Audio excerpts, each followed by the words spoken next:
Makanya saya mohon siapapun yang mencintai agama ini harus banyak baca. Jangan nuruti emosi, kemudian emosi itu di atas namakan agama. Di Sahih Muslim itu ada cerita, ini termasuk hadis pegangan kan Sahihain Bukhari Muslim. Itu ada cerita seorang sujud sama Allah itu kan banget baiknya, sangat baik. Kemudian yang sujud ini diinjek oleh pemuda yang nakal, diinjek. Ketika diinjek, yang sujud spontan ngomong begini, fawallahi la yaghfirullahu laka, demi Allah, Allah tidak akan maafkan kamu. Di luar dugaan, tentu kalau nggak ada sanad, omongan ini normal karena nginjek orang apa? Sujud.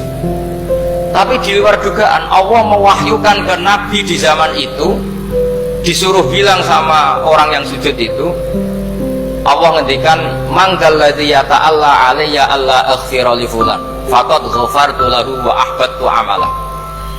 Siapa yang mencatut nama saya bahwa saya tidak bisa memaafkan orang yang nginjek, Allah tersinggung karena namanya dicatut. Saya ini Tuhan bisa menyiksa dan bisa mengampuni. Kenapa sifat saya jadi satu hanya menyiksa? Sifat ampunan saya di mana? Itu kalau tidak sanad tidak bisa. Saya ulang lagi, Allah itu apa? Zat yang bisa yaghfiru liman yasha wa yu'adzibu man yasha. Tapi orang yang sujud ini hanya mensifati Allah satu, yaitu Allah pasti menyiksa. Dan Allah tersinggung.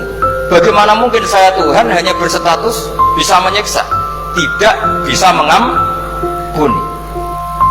Akhirnya orang ini disalahkan, malah yang sujud tadi bilang ke orang itu, sujudnya saya hapus pahalanya, dan yang nginjek saya hapus dosa. Tapi ya bukan berarti terus kamu boleh nginjek orang sujud. Artinya gini loh, saya hanya memperkuat moderator tadi, berpikir agama itu berdasar sanad. Kalau nuruti emosi pasti kita akan setuju Allah tidak ngampuni yang menginjak.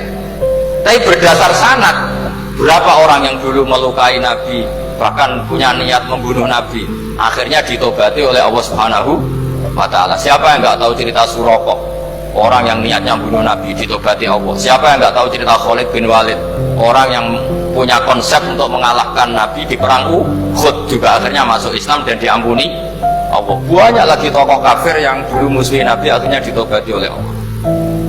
Sehingga ketika Nabi sangat marah ya dengan mereka yang kafir, malah ada ayat turun, laisa laka minal amri syai'un aw yatuba alaihim aw yu'adzib, bahwa wilayah mengampuni dan memaafkan itu wilayah Allah.